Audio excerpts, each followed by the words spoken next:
The Super 6 Touring Car Series has opened its account this season with knife-edge door-to-door action, and this weekend at Mallala promises to do the same. Series leader Travis Lindorf is at the top by just 11 points.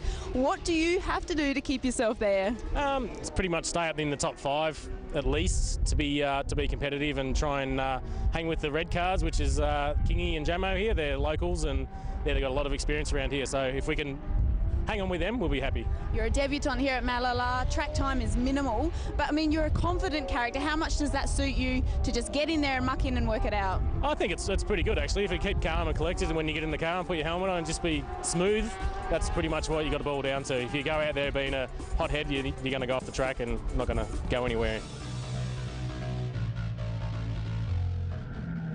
Dial Before You Dig brings the Australian Super 6 Touring Car Series to life here at Mallala Motorsport Park, getting ready for race 3 of the weekend, the final one.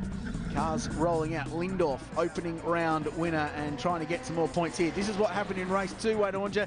Big field, great racing, and it got into it early too. Oh, this is such a good category for entertainment, isn't it? Lillis and Lovell were the first two. Great battle for the lead between Baxter Smith and Ross. Not much room between these two guys at all. Then you throw in the Lovell and Jamison battle as well. Both those liveries haven't changed in a long time. Very distinctive, iconic pieces of the furniture in this class. Then you saw Lillis and Phelan get spun around. Clean duct entry gets out of the way. So does the Master War car, and they somehow get back on the racetrack before the rest of the field arrive. And just gotta love the way you can pitch a car in like Jamison did there. Yeah, great to have the former champ back. This was on for the lead. Kane Baxter Smith and Gavin Ross getting stuck into it properly. Mark Primmer's abandoned Falcon just after the line, but in the end it was Kane Baxter Smith who got a win for Ford, Wade, it must be said. I know you're partial to the blue overall, just a smidgen, and managed to get it across the line. So it's 1-1 at the moment. Gavin Ross won, Baxter Smith won. This is the decider, and it should be a ripping motor race after what we've seen so far this weekend. I did love the kids' artwork on the helmet there before on the onboard. Very nice. I think it said, "I love race cars." Came back to Smith, almost drift style, the way he was pinging that thing in to the right-hander. Gavin Ross, Wayne King, Sean Jamison, West Aussie veteran Rick Gill, the motorcycle dealer from Osborne Park in Western Australia, who spent a bit of time racing in V8 Utes a couple of times last year as well. Away we go. Very good launch from Baxter Smith. He rockets down into turn 1, and as usual, a really strong field for this great class, and it's got such a proud history over the years. Westall on the outside of Matt Lovell. Great to have the former champion, the last driver to win the title in a Ford back. Noted Dick Johnson fan, which is why that car is the colour it is, and we'll show you more of that later on. It's got a big number 17 on the side as well. Down to the southern hairpin. Lindorf just in behind in the silver and orange Commodore. Oh, the truck phones car just about got hung up on just then. Brent Edwards, he got a fair bit of pressure. He lost about 4 spots. He was dialing up numbers on the old phone just then. Yeah, he's really stepped it up this year. Brent Edwards looking forward for a big season, running up inside the top 10. There's Harley Phelan, the clean duck car. Brand new car built for this season. A couple of defending champions coming back. Jamison back in the Morford Vale garage car. Matty Lovell back in his car, the Green Falcon. There it is in the middle of the bunch. Such a good class in terms of competitor numbers, and it always has been, hasn't it? And that really tells you something about the formula that the promoters have had with this class. As Bruiser rocks into that right-hander. We saw him earlier, super sideways getting in there, but any class where you can punch together consistently good numbers and get racing like this is a winner for me. Ben Grice in there. Yes, son of Alan, running the 501 performance. Is there anything Falcon he doesn't drive? No, I don't Benny turns up everywhere. He races Speedway as well. Yeah, Suzuki Swifts last year. It was Mr. Excitement in that category. And stepping up into saloon cars, rolled one at Sandown, walked away and back on it again. Massive job reshelling that car in time for this weekend's round at Mallala. Back on board with Brent Edwards out of turn 2. Wondered why it was a little bit wide. That's why he had a Commodore trying to get up his inside. He's had a fair bit of attention in the early going as Brent, so let's hope that truck bones car can get himself sorted out. Meanwhile, this battle continues out in front. Gemma's got the Intimidators on. He's got the headlights on full blaze, trying to establish a bit of visual presence before he actually gets there. Hasn't there been some great racing at this facility for this class over the years? Recently rebranded. And the Morford Vale Garage number 10 car climbing into this battle now for second. Manages to squeeze on the outside of Ross. and I think may have second place stone up as they come down to this tight right-hander. Good side-by-side racing. Massive lock-up. Huge lock-up with the left front Bridgestone for Kane Baxter-Smith. Gets it turned in and stopped, though. I thought he was just going to end up buried in the sand trap at the end of turn 7, but stopped and turned in. He either loves that corner or he hates it. I just can't work out which one. He's certainly been busy with it this weekend, there's no doubt. Lindorf making a bit of a run there as well. Gee, I'd love to have heard Tony Gregg say Lindorf back in the day. Matty Lovell, the batteries direct, number 17, as you spoke, the president of the Dick Johnson Appreciation Club, if there was such a thing. They run off the racetrack a little bit. That part of the racetrack has been such a talking point over the years. Remember, if you got off there and got onto that concrete strip, you got penalties, and really it was a necessary evil because the cars used to get so unsettled getting off onto the dirt there in the past. Baxter-Smith out in front, looking to be, well, the first Ford round winner in a very long time. Such was the domination of Simon Tabernaur in the Dial Before You Dig, then Saloon Car, now Super 6 Series as Jamo goes down the inside. It's been a long time between drinks for Ford fans. Side by side, this is a great fight. Look at the wing mirrors, they'll be a casualty in this one, but they race hard and clean through the sweeper and down to 7. Oh, a little bit of a rub between the two of them. I said it'd be hard. And Jamo's got the right positioning now for the inside run into the hairpin. Good start. I thought Ross might have tried to just sneak up the inside on Baxter and hang him out, back to Smith and hang him out, but couldn't quite work. Mind you, this guy in the red car was a pretty handy steerer. Not wrong. 2009 Saloon Car, or Super 6 champion. Incidentally, the rebranding brings it into line with the Kumo V8 series, the V8 Touring Car series, and we've seen so many drivers come out of Saloon Car racing and go into the V8s. It's almost become a development series for the V8 Touring Car National Series. This is a great fight. Have a look back at this fight for the lead. Holden and Ford side by side. Tell you what, Wado, nothing wrong with the parity in this category. That's good, isn't it? There's just a little bit of a bump and run there. Fair bump, play on. Mind you, in the AFL, he would have been rubbed out for 2 games, so where that's going lately. But I digress. Good little battle here. Just see now Ross on the inside of Baxter-Smith. This is where we saw that great battle between Ricciardello and Hossack earlier. And now look at this, side by side again. Has Ross got enough?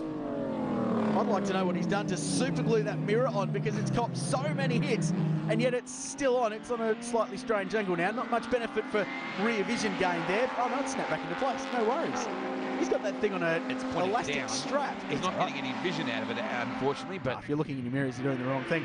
So Baxter-Smith shuffle back to 3rd place. Now look at this, behind these guys, you've now got the 27 car joining in. We go on board with Chris Lillis and the Cachet Holmes number 64 car.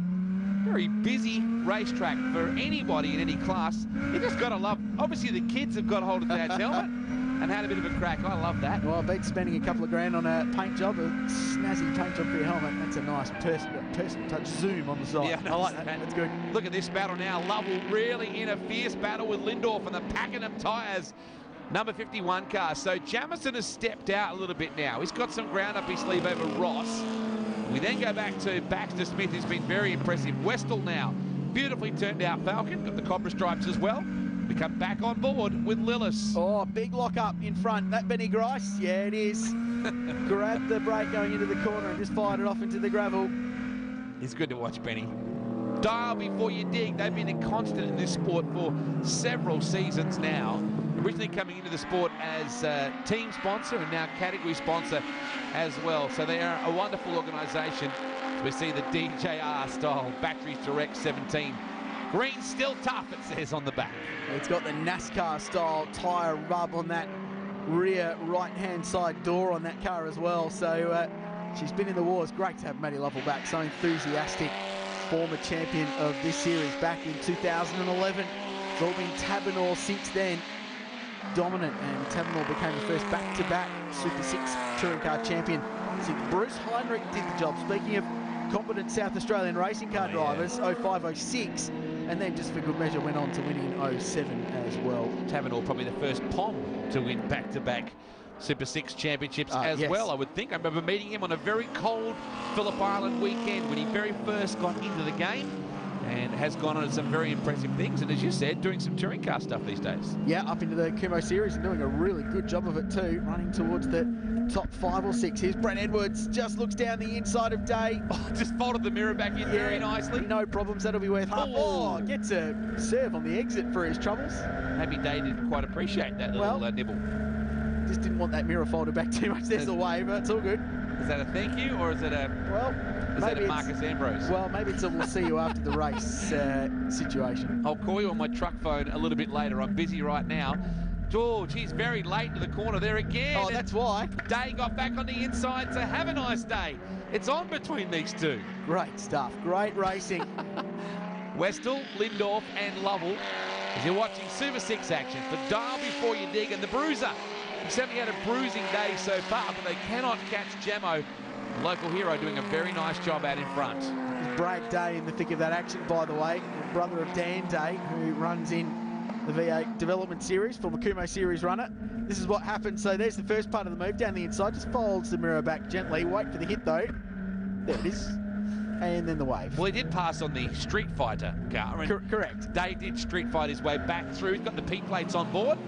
As we check out the 17 car, the Nippies, number 17 of Lovell. Race is ticking by. We're getting towards the business end of this at Mallala Motorsport Park. The circuit's had some remarkable weather at its last few events. It actually had an event where it was heated and winded off earlier in the year. Yeah, remarkable. So had some real extremes. Yeah, this place has it all. On the Adelaide Plains, about 60 k's north of the city. And it does cop it all. At the moment, the way they run, by the way, Gavin Ross will be on hand to win the round. Baxter Smith second, Westall third in this round of the Dial Before You Dig Super 6 Series. Edwards running wide in this ever-going battle with Day. This is going to be interesting. He just checked the mirror. Hang on a minute. He must have hit him so hard the mirror came down. Oh, he gave it the adjustment. There he goes. That's another look. Good stuff. Westall and Lovell on now. That is impressive. The Transley entry really battling now. Westall got a mirror full of greens top. 1 lap to go in what has been a traditionally entertaining Dial Before You Dig Super 6 touring car event. So through turn 2, Matt Lovell trying to get one more position before the race is out. It's the battle for 4th and 5th. Top of your screen as they run down to the southern hairpin. Tell you what, Gavin Ross has closed right in on Jamo, the leader. And this will make it 3 different winners from 3 races as well. MVG sponsored entry, driving out with the win. Ross will close, but I don't fancy he's going to catch Jamo. He's done just a few too many laps around this circuit to cop up an easy corner. Ross certainly putting the pressure on him, largely unsponsored, the second of the Commodores there, with some good support on the very back of that car. But the BRE Motorsport Services entry of Jamison running away with this. The last lap, last half a lap right now, as the GMG Automotive entry closes in, but I'm sure he's going to catch him. Well, Ross has got big picture in mind, though. He'll win the round if he finishes where he is, and that will be the big trophy on the Shannons Nationals podium at the end of the day. That will be a great result for the Victorian to get a victory. Here's the checkered flag. Jamo, 3 different winners from 3 races, fought his way to the front in that, and a well-deserved victory. Ross second, Baxter Smith third. What an entertaining race in the Dial Before You Dig Australian Super 6 Touring Car Series. Here's Rick Gill right at the very end of the race, just working his way to the line and getting across the line in 9th place. Can we watch the Edwards Day finish somewhere? That's going to be an interesting situation. Well, there they go. They actually got separated just towards the end of that one. Wow, that will be discussed about after, I think. Jamo wins it. Ross, Baxter Smith, Westall, Lovell, Lindorf, Phelan, and Chris Lillis completed the top 8. Rick Gill, 9th. Leoncini in 10th place. Day, Edwards, Grice, Moss, Gray, and Dylan Richter rounding out the top 16. The car's been fantastic all weekend, so we hardly made a change. We made one change to the car right from when we pulled it off the trailer. So the boys have been busy beforehand, so I've got to thank the boys for all their hard work, and the car was just great.